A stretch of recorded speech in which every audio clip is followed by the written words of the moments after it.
Well, welcome back to Marky Mark's Wood Shop. So, we'll see how far we get on this little entryway catch-all thing.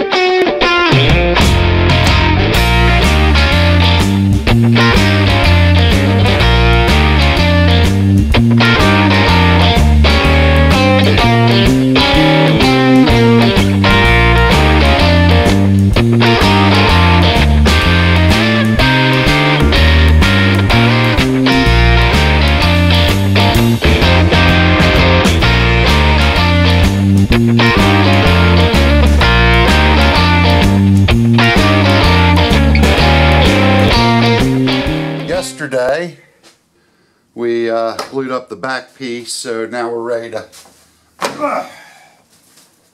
take that out of the clamps.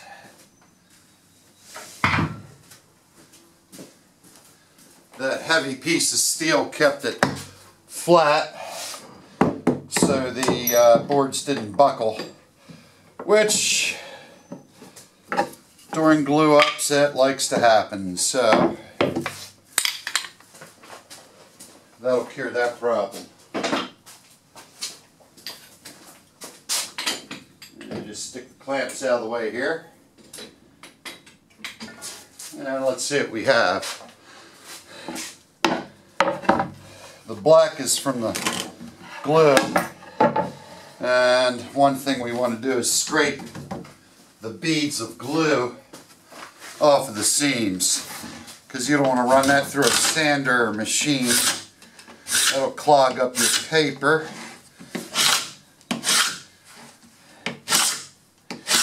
So I've got a paint scraper that I've held against the belt sander to give me a nice sharp edge. On the Chesapeake, these are known as barnacle scrapers. So just a few quick swipes. So I think what I'm going to do next is run these two panels through the drum sander and make those look pretty. So the drum sander is over there, and that's kind of tedious running it through, so I'm not going to video that. We'll just run them through there. That's kind of repetitive, and we'll get back to you through the sander so they're nice and even and you can't feel the seams, which is what I'm after.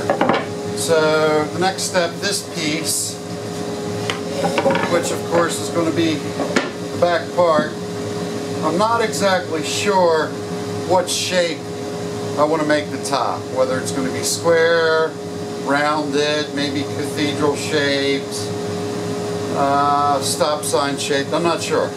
But what I want to do next is even up the edges, and I'll do that over on the table saw using the sliding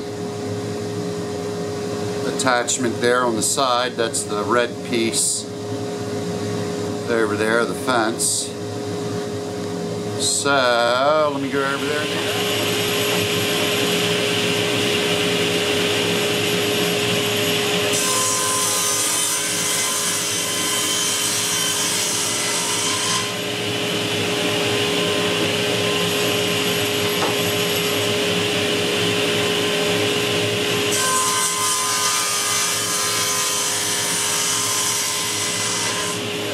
And that was just to square up the edges and make them even.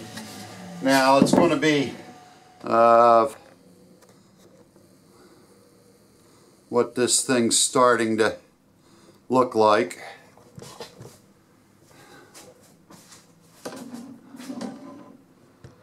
And of course right now it looks awful boxy. But we'll give it some shape as we go. Try and make it a little bit more delicate and all like that. We're going to shorten the box carcass just a little bit.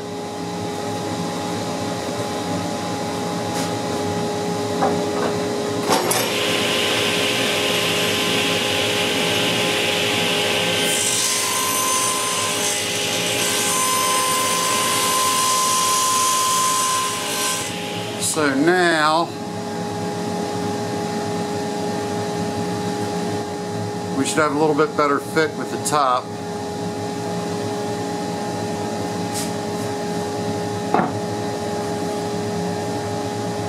far as depth goes, yep, perfect. Ton of router bits. This is just one box full. And I think what I'm going to do, I've selected just a simple chamfer, which will give a 45 edge on the trim, which I think I'm going to make up now. So I have a cast iron wing for the table saw, which doubles as a router table. So I'm going to have to set that up. So let me see if I can get the camera here and you can watch how that's done. So first thing we need to do is pop out the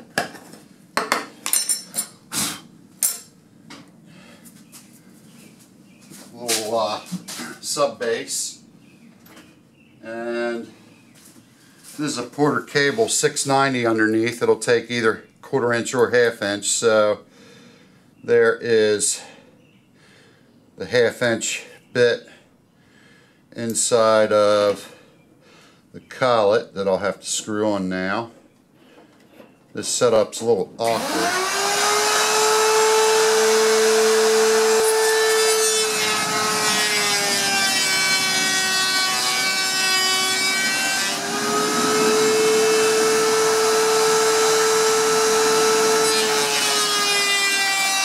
On the bench, and that's what our profile looks like.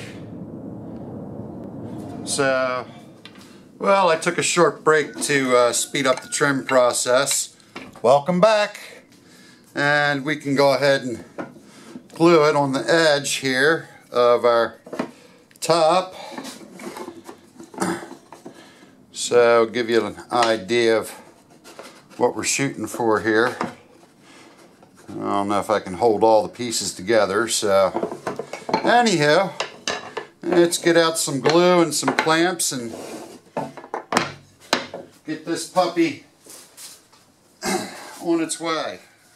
I got a little rough edge here, so I'm going to go over that with my chisel first,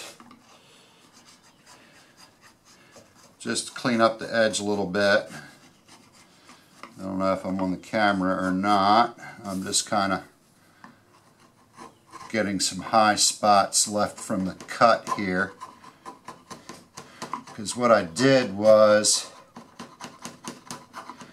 because the top piece here is a little bit shorter, I cut a little rabbet along here. And it'll wrap over the corner, which I think will help do a couple of things, which is hide the secret compartment and try and make it all look a little less boxy.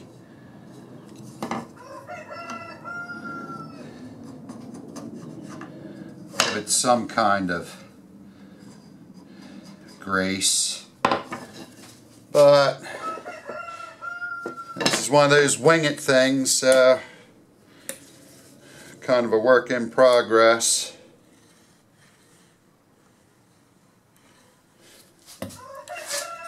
And this trim is oak.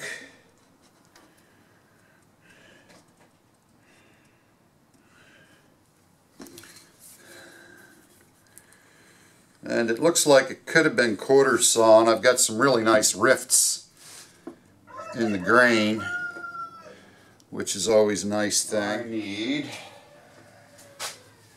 some rubber bands. Would be perfect, actually. I don't know what I've got in rubber bands. Rubber bands are a wonderful thing for clamps. Let's see, I've got some here, and it looks like it'll work just fine. Except for the sides. Of course, we're not quite worried about the sides yet. I'm doing the other piece here.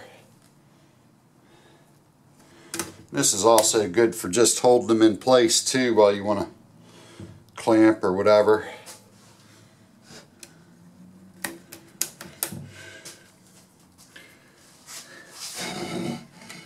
Oops. And of course they can't break on you. That would be a bad thing too. Like that. Oh, that one just did. Okay, so that's clamped up, and I'll set that aside, and we'll come back to that later, like tomorrow. So I'd like to do the same thing with this once I get the shape down pat, but I'm still undecided. We can do that later. Do a little inlay work. So our signature shamrock and rose, I've just traced around where they'll go, and the steps to do that I will walk you through. Let me go get some tools. Oops, a little jerky there, sorry. And that'll be on the back part. So let me go get some tools and we'll have fun doing that. Okay, so the first step in doing inlays, you want to take your graphic, place it where you want it, trace around it with a pencil. Next, I've got a trim router with a spiral downcut bit. This one's very narrow. I've got some that are a little bit wider, but these patterns are very small and intricate.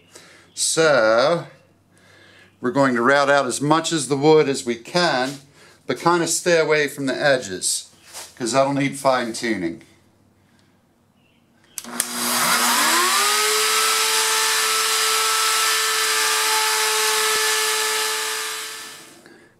So about halfway through roughing these out, you can see the indentations for the inlays. They're not that deep, less than 1/8 of an inch probably. So you can see I stayed away from, well, if it ever focuses. There we go. But I'm going to get a little bit closer as I try and fit it. And you really need some delicate chisels. This is about the smallest blade I have. Micro chisels need to be in my arsenal, but they're not. These inlays are small for bigger ones with easier shapes. Regular chisels are fine, but in this case you really need micro chisels to get a nice fit. So I'm going to try and get a little bit closer with the router and then start to fit them.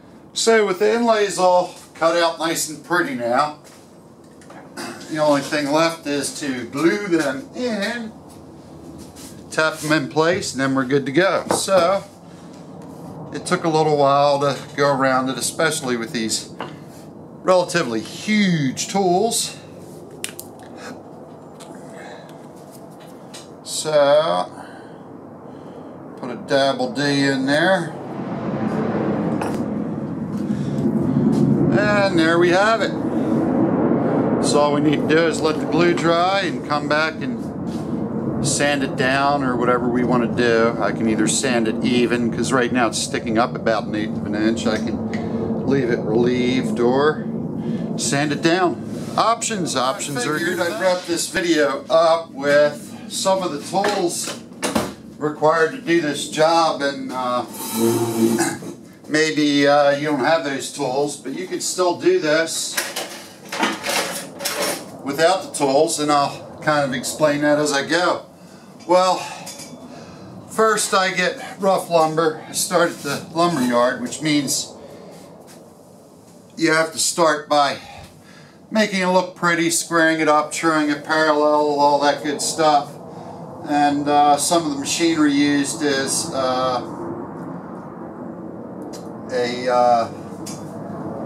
joiner,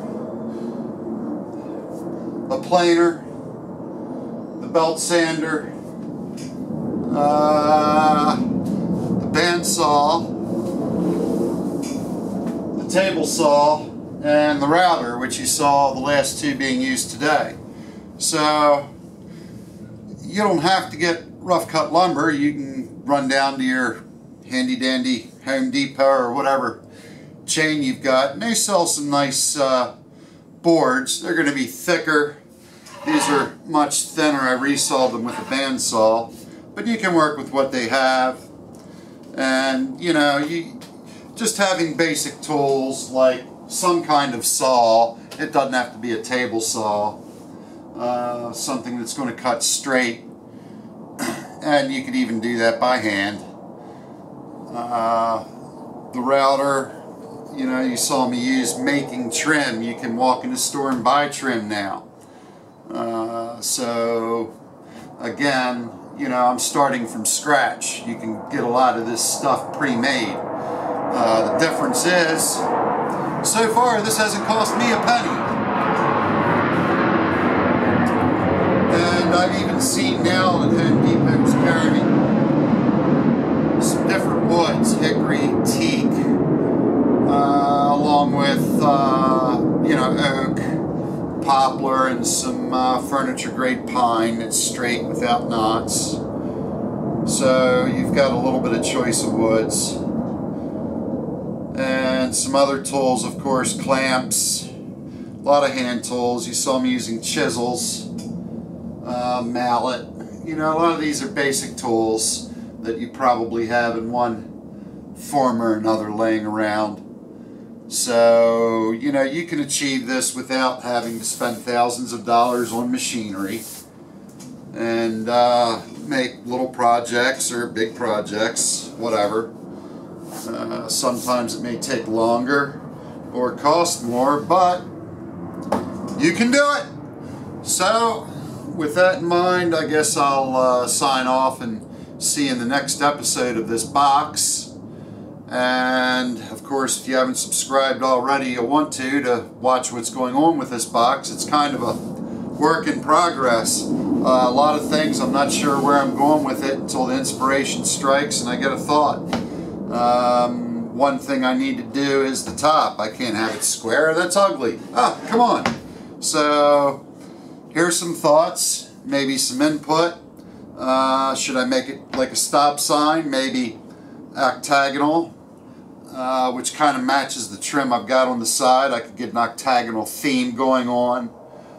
Perhaps just round it, leave it square.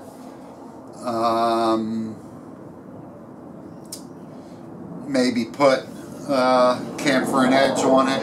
Make sure you subscribe to see what's going to happen, and hit the like button, and please leave me some comments and suggestions on this thing. Marky Mark, making ordinary things extraordinary.